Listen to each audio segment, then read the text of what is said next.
Olá, meu nome é Alberto, seja muito bem-vindo e bem-vindo ao canal Dev Eficiente. No episódio de hoje eu quero falar com você sobre código escrito em língua portuguesa e documentação como cidadã de primeiro nível da entrega dos releases aí de um projeto, né? Então, durante bastante tempo, para ser bem sincero, né, eu venho investindo muito esforço, principalmente na parte de qualidade, né, pelo olhar dentro da engenharia de software aí.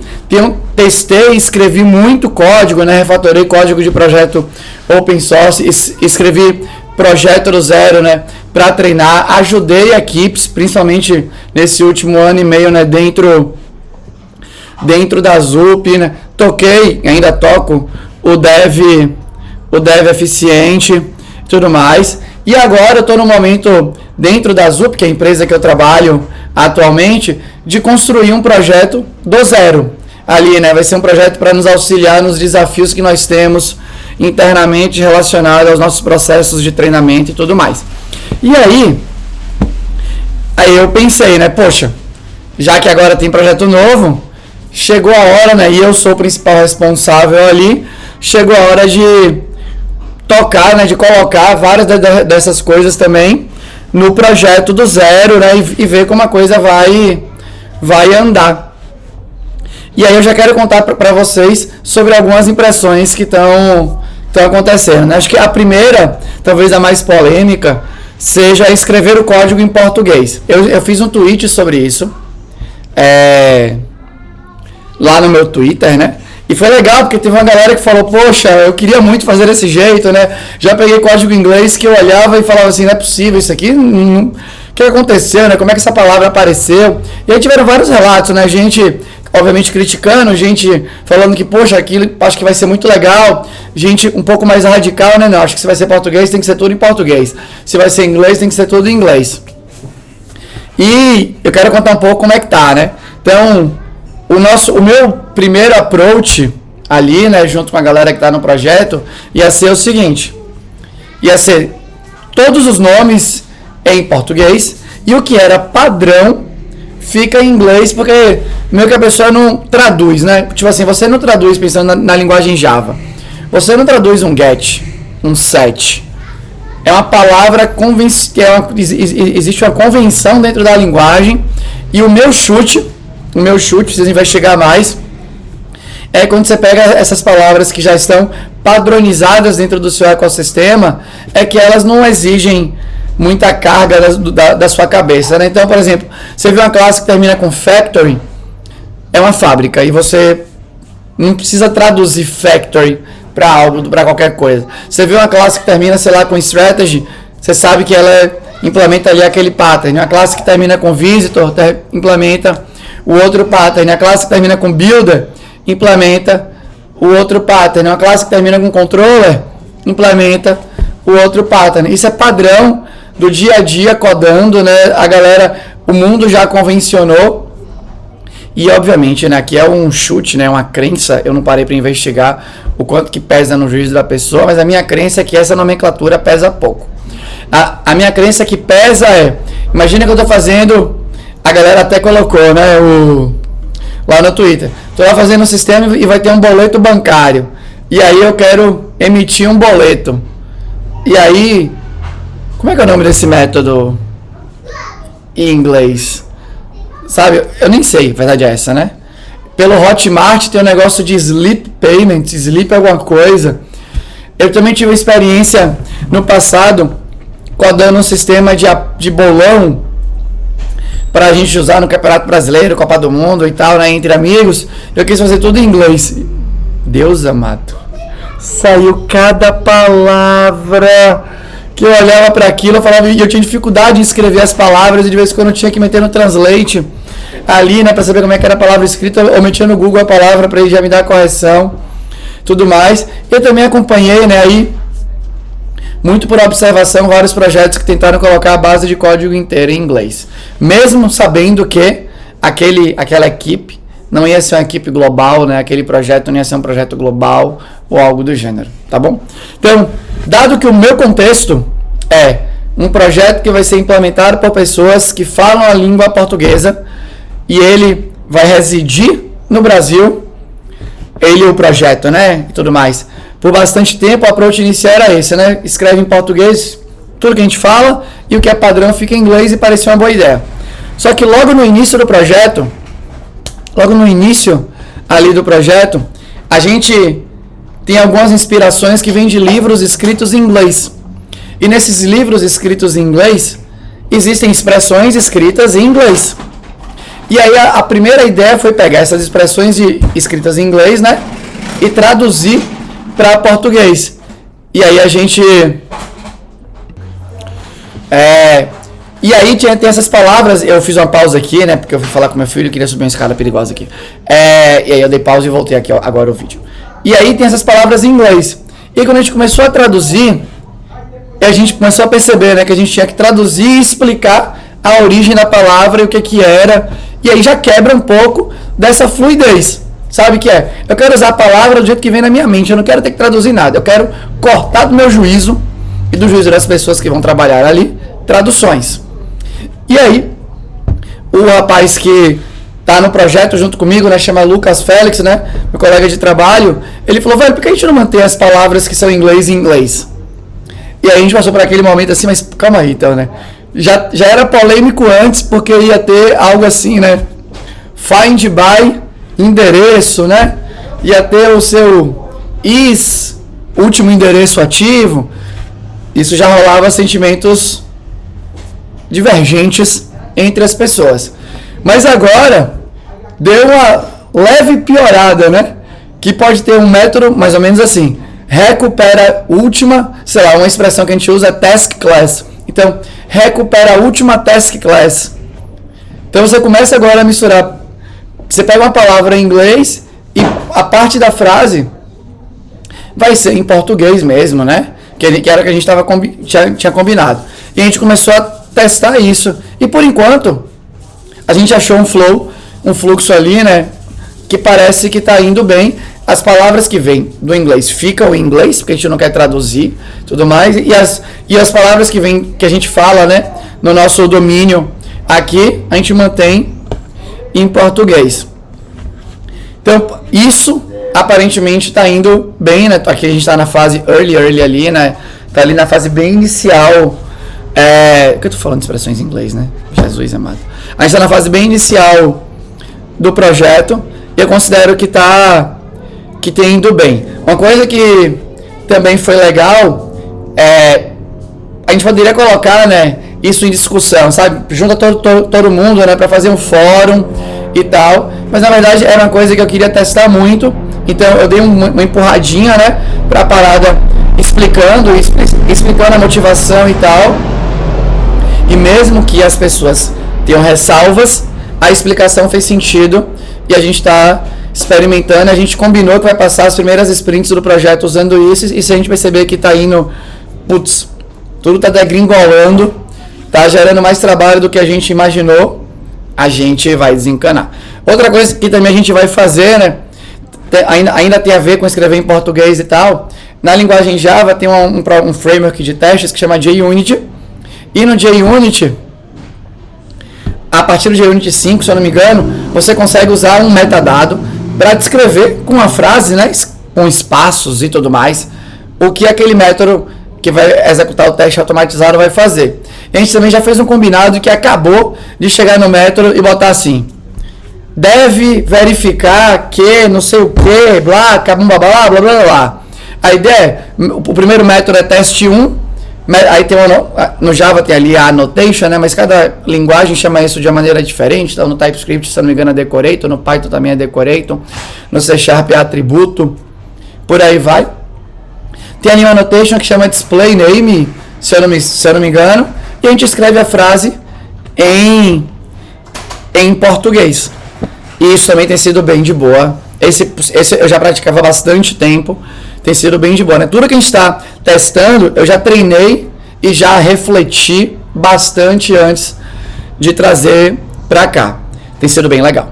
Até agora tem sido bem interessante, né? Vamos ver no futuro.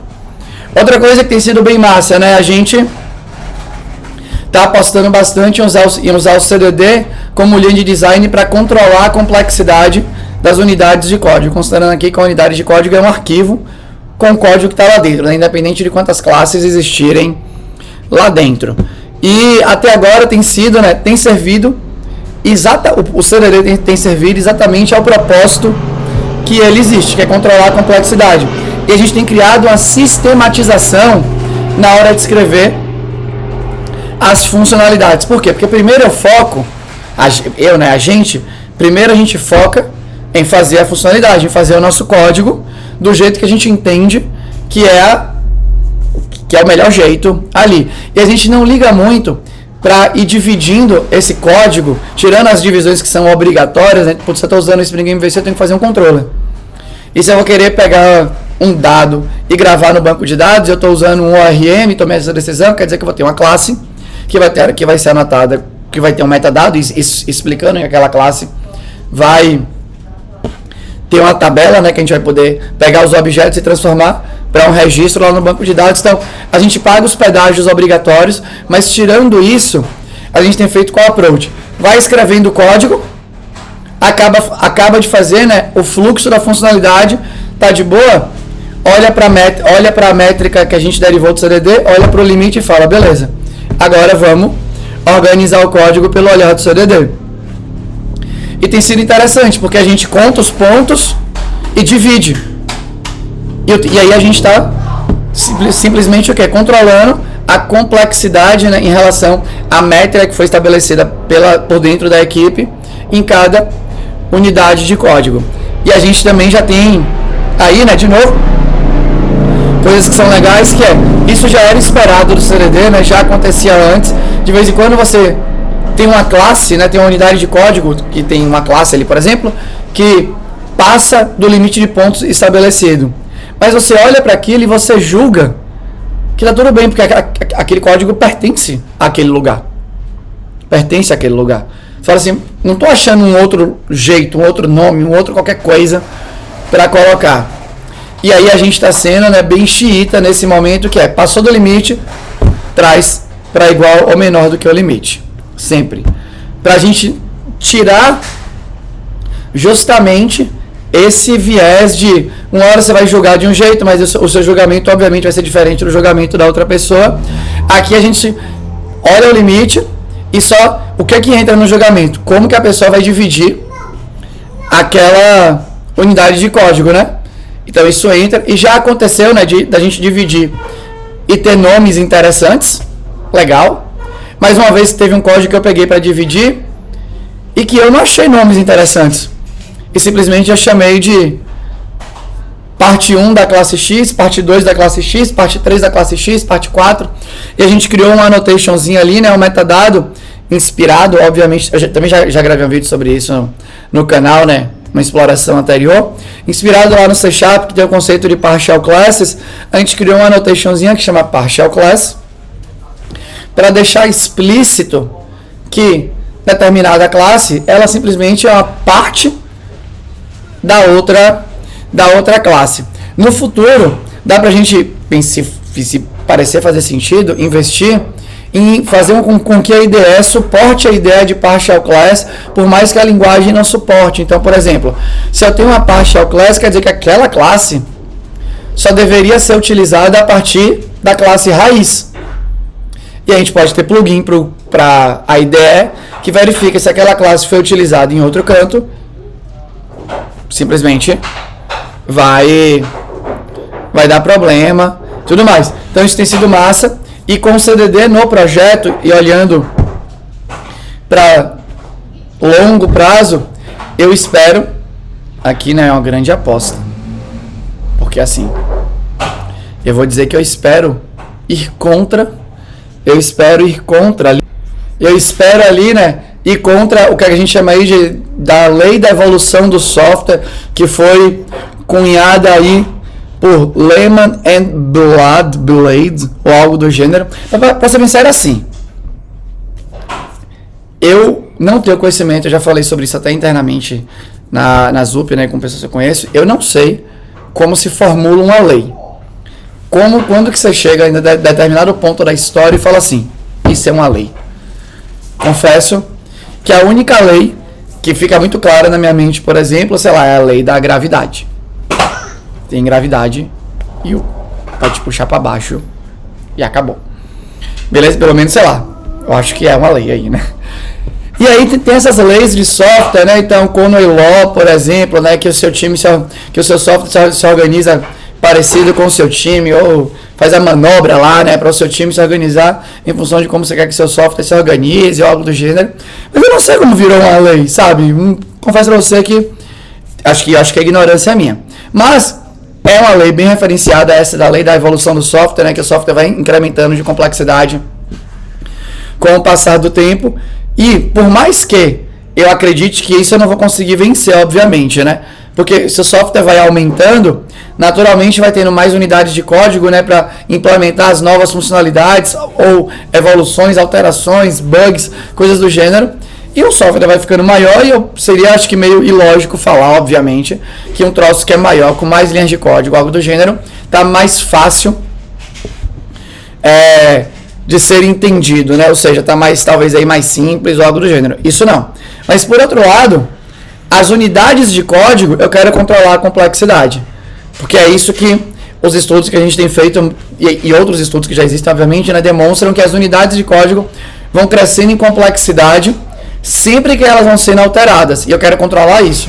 E o meu chute é, se a gente controlar isso, por mais que o software cresça, sempre quando a pessoa tiver que pegar um pedaço do software, alguma coisa para mexer, ela vai ter uma experiência de manutenibilidade mais interessante e a gente vai ver se os números vão nos mostrar isso no futuro, né? Será que a gente vai ter menos bugs? Será que a gente, enfim, né? Vamos ver quais são as dimensões que nós vamos poder analisar para entender as apostas que estão sendo feitas agora. Beleza? Uma última coisa também que eu acho que é legal de compartilhar agora, né, que aí no futuro eu posso voltar aqui para falar, é sobre documentação.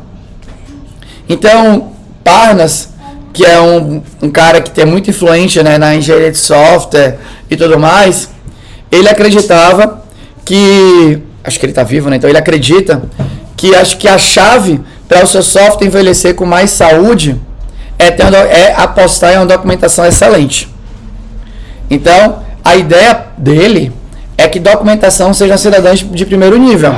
Ou seja, esquece isso de faço release e documento depois. Não. Só vai ter release se a documentação estiver acompanhando. Se não estiver acompanhando, não vai ter release. Por um lado, isso me parece também lógico entender que vai nos atrasar. Vamos colocar o software no ar de maneira mais devagar. Por outro lado, todo software que a gente colocar no ar vai estar mais calçado para ser mantido a médio e longo prazo, né? Para suportar mais mudanças de pessoas nas equipes, para suportar a gente entender o que está rolando ali dentro e coisas do gênero. Uma parte da galera, né, uma parte da comunidade mais atual costuma falar que a principal documentação do software são seus testes automatizados, por exemplo, né, ou o próprio software, né, autodocumentado, aposte em nomes bons ou algo do gênero. Parnas desprezava isso. Para ele não fazia nenhum sentido apostar que o código que você vai escrever ele é autoexplicativo como documentação, muito menos os testes que você vai escrever. E eu confesso que eu concordo em gênero, número e grau, né? Eu não consigo me imaginar na minha melhor versão de programador conseguindo me expressar de maneira mais fluente do que eu me expressaria escrevendo um texto em português. Dando espaço, botando acento, sei lá, usando a língua portuguesa com toda a sua capacidade ou algo do gênero. Então eu realmente confesso que eu desacredito nisso, né? Posso considerar a documentação ou testes como uma documentação? Ok, uma dimensão de documentação. Isso para mim é ok. A única dimensão, com certeza não. E se eu fosse escolher, se imagina que eu só pudesse escolher uma dimensão de documentação, um tipo de documentação, com certeza eu não escolheria usar o código com a própria documentação, né? Sem sombra de dúvidas, eu não faria isso. Dado que eu não vou fazer isso, de fato, beleza? A gente vai apostar nesse lance, né? E aí agora a gente está na fase ainda de estudo e quem está ajudando a gente é também um colega nosso de trabalho que chama Gustavo Pinto, que é um pesquisador de longa data aí, que trabalha com a gente, que também é professor da Universidade Federal do Pará, né? A gente está tentando entender quais documentações nós devemos priorizar. Eu fiz uma lista gigante de tudo que eu queria documentar. E aí a nossa pesquisa, por enquanto, pelo menos até agora, indica que documentação realmente não é uma área tão explorada assim do lado acadêmico da coisa, né? Todo mundo, os papers, pelo menos até agora, tem trazido, pelo menos a última vez que eu vi o que o Gustavo tinha colocado, talvez tenha novas coisas, eu não saiba nesse momento que eu estou gravando o vídeo, mas eles trazem as documentações mais formais. Então, a gente está vendo quais que a gente vai querer seguir como prioritários. Eu pensei em vários como exemplo, né? Então, documentação com os princípios de design de código, mas com exemplos e tudo mais, né? Eu me inspirei lá na parte de manutenibilidade da ISO, descrevi aquilo, e a ideia é que a gente olhe, né, para aqueles grandes princípios e para como a gente pode trazer aquilo para o código e tal. Tem a documentação de arquitetura, mas putz, tem um monte de coisa que a gente aprende no decorrer da implementação de um projeto, né? Por mais que o campo de jogo, na minha opinião, não seja o melhor ambiente para você se desenvolver ali, é para você performar, mas nós somos seres humanos. E toda oportunidade na vida é oportunidade de aprendizado. Então, por mais que o aprendizado talvez não seja profundo, né, vai ser só para aquele mini contexto que se apresentou que você não sabia, mas vai ter uma história ali. E eu queria que essas histórias de aprendizado fossem documentadas. Do mesmo jeito que vai ter um monte de bug. E esses bugs, de vez em quando a gente vai ter um jeito formal, né, vai vir via issue e coisa do gênero, mas de vez em quando vai vir pelo chat. De vez em quando a gente vai estar navegando no que a gente construiu e vai achar um bug em produção. Eu queria que todos esses bugs também ficassem no histórico ali, né? Pra gente ter uma base de conhecimento de bugs, porque, putz, imagina que daqui a 3 anos a gente vai ter corrigido, sei lá, 100 bugs. Tô chutando um número aleatório, não sei qual que é a frequência que talvez apareça aí. Mas se a gente tiver corrigido 100 bugs, a gente vai ter um ponto de material legal para montar treinamento em cima disso, para discutir a origem desses bugs, o motivo desses bugs, para construir conhecimento em cima da história que vem sendo construída através do software. Então tem várias oportunidades de documentação, tem aquela documentação que o próprio Parnas fala, que é como se fosse um livro de boas-vindas, descrevendo o que aquele software faz, o propósito daquela plataforma e tudo mais. E aí você pode ter uma documentação inspirada em projeto open source, que vai descrever realmente os módulos daquele projeto, e vai ter os exemplos, e putz, projeto open source para mim é uma grande inspiração, sem dúvida nenhuma. Você tem a documentação bem próxima do código, via, no caso do Java, né, os Java Docs, mas a documentação em cima dos comportamentos e das classes, do sistema orientado a objeto, aqui, e a gente tem que ficar bom, né, em descrever o comportamento, não a implementação daquele comportamento, para que a documentação seja algo mais estável. Aí eu já vou imaginando que para o futuro a gente pode ter, talvez até já exista, né, o que não manje, e deve existir, eu vou chutar, esses modelos de machine learning que podem estar no nosso pipeline ali de build, e quando você sobe o código, subiu o código, não foi percebido uma documentação com significado interessante, já bloqueia, entendeu? Nem vai para review. Do mesmo jeito, né? Olhando pelo CDD, subiu o código, não passou pela métrica, tem unidade que não passou, não deployável. Não deployável. Subiu o código, a documentação, as documentações não acompanharam a evolução do software, não deployável. Não deployável. Essa é a minha aposta para médio e longo prazo, da gente realmente construir algo que gere valor para o negócio, obviamente, mas que a gente consiga manter de um jeito interessante, com a equipe de um tamanho interessante, com nível de estresse baixo, e por aí vai, né? Vamos ver. Esse vídeo aqui tá rolando em novembro de 2021. Vamos ver o que a gente vai ter, por exemplo, em novembro de 2022. Beleza? Mas é isso que eu tinha para compartilhar com você hoje, né? Essas primeiras impressões, tudo mais. Se você gostou, deixa um comentário aqui. Se você não gostou, o teu comentário construtivo, deixa aqui também. Eu vou ter o maior prazer em responder para você. Era isso. Tchau.